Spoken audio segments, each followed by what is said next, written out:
chance de voir le texte arriver un jour jusqu'au Congrès. Retour à présent sur la réunion pour le moins houleuse qui a eu lieu lundi soir dans le 16e arrondissement de Paris. La mairie qui envisage avec l'État l'implantation d'un centre d'accueil pour sans-abri en lisière du bois de Boulogne avait convié les riverains dans un amphithéâtre de la faculté de Dauphine. Les riverains sont venus en nombre pour se faire entendre. Ils sont venus à plusieurs centaines. Mais les choses ont très vite dégénéré et la réunion a été ajournée au bout d'une vingtaine de minutes. Bonjour Yann Gallic. Bonjour. Alors vous étiez sur place et vous allez nous faire revivre ce moment parce qu'on va en reparler dans quelques instants avec la sociologue Monique Pinson-Charlot, qui était présente elle aussi. Et la prestigieuse Université Paris-Dauphine a vécu l'une de ses soirées les plus mouvementées. Les habitants du 16e arrondissement avaient décidé ce soir-là de faire leur petite révolution en costume cravate et en manteau de fourrure. La préfète de Paris a eu le plus grand mal à présenter le projet de centre d'hébergement à des riverains parfois hystériques. Qui va-t-on mettre dans ce centre d'hébergement d'urgence ? On ne mettra pas de migrants. Mais laissez-moi aller jusqu'au bout, vous crierez après. Alors vous l'entendez, cette réunion publique a rapidement tourné au pugilat. Impossible de dialoguer au milieu des sifflets, des quolibets et des nombreuses insultes. Dégagez de là. Et mon cul, c'est du poulet.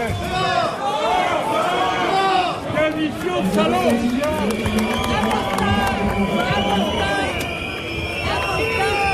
Plusieurs centaines de personnes ont même forcé les portes de la fac. Le président de l'université a été obligé d'interrompre la réunion au bout, vous l'avez dit, d'une vingtaine de minutes seulement, sous les huées des habitants qui ne veulent pas voir un centre d'hébergement sous leurs fenêtres. Construire là, dans le bois de Boulogne, à la lisière du 16e, c'est de la provocation.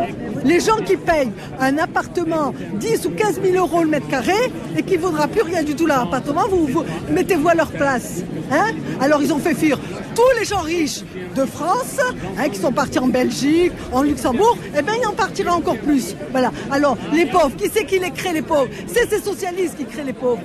Malgré l'opposition des riverains, l'État et la mairie de Paris n'ont pas l'intention de céder.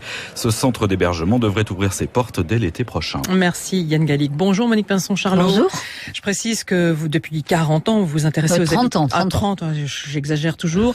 Vous vous intéressez aux habitants des beaux quartiers. Vous avez signé de nombreux ouvrages sur le sujet, notamment les ghettos du Gotha, la violence des riches, et j'en passe. Tentative d'évasion fiscale, ça c'est le dernier aux éditions La Découverte.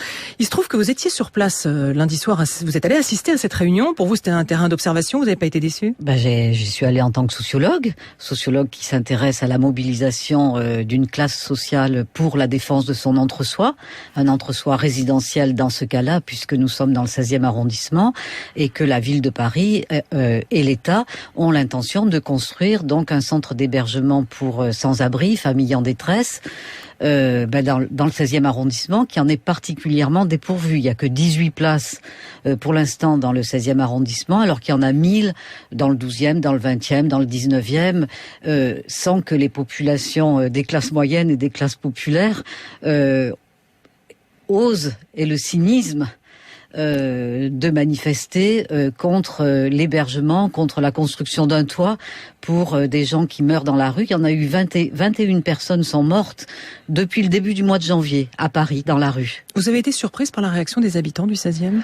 J'ai été plus que surprise. J'ai été scotchée à mon siège. Heureusement que j'avais mon cahier, ma tablette pour prendre des notes, parce que franchement, je ne pouvais pas l'imaginer. C'est quoi le contenu des propos qui ont été tenus? Parce que c'est vrai que on a entendu des gens s'en prendre aux représentants de la République, et c'est vrai que on n'a pas l'habitude forcément d'entendre ce genre de propos dans la bouche de ceux qui appartiennent aux milieux, on va dire peut-être les plus aisés, les milieux proches du pouvoir, justement. Oui, c'est ce traité de salope, aussi bien Anne Hidalgo qui n'était pas là que Sophie Broca, qui est quand même préfète de Paris et secrétaire générale de l'Île-de-France. C'était vraiment inattendu. Ça veut dire quoi? Ils se sont lâchés? Alors d'abord, ils s'étaient organisés en amont. Ils sont arrivés plusieurs centaines. Moi, heureusement, j'avais pris mes précautions parce que, comme toute bonne sociologue, on vient toujours très en avance parce que c'est souvent comme ça qu'on récupère des entretiens de gens qui sont là, qui ont du temps pour parler.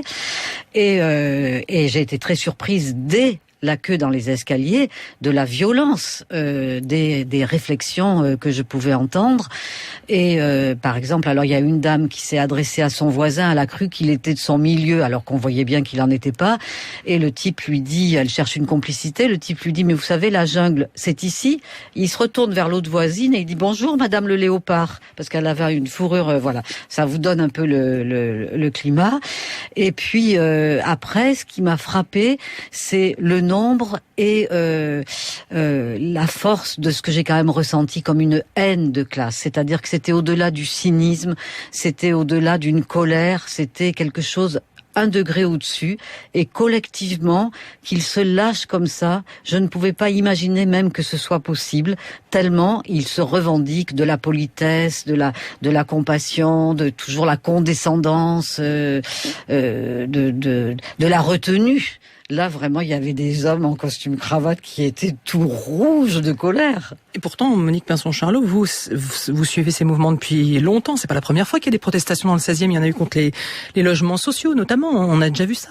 Bien sûr, les logements sociaux, quand Anne Hidalgo a eu l'idée de rendre piétonne l'avenue Foch, vous imaginez, mais si vous voulez, il n'y a jamais eu un tel regroupement. Là, il y en avait 800 dans l'amphithéâtre dans lequel j'étais, l'amphithéâtre numéro 8 de l'Université Paris-Dauphine, et il y en avait tout autant qui n'avaient pas pu rentrer.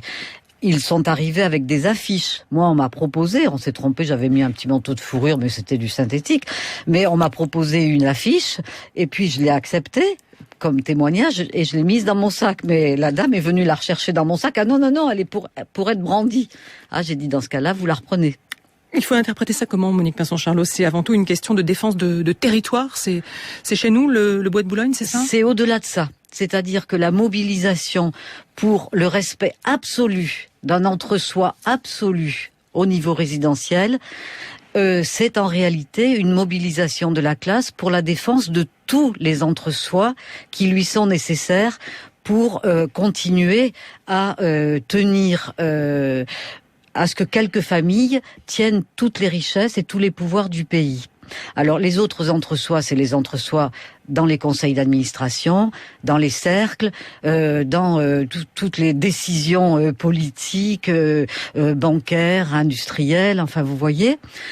On a aussi beaucoup entendu la peur que son appartement perde de la valeur.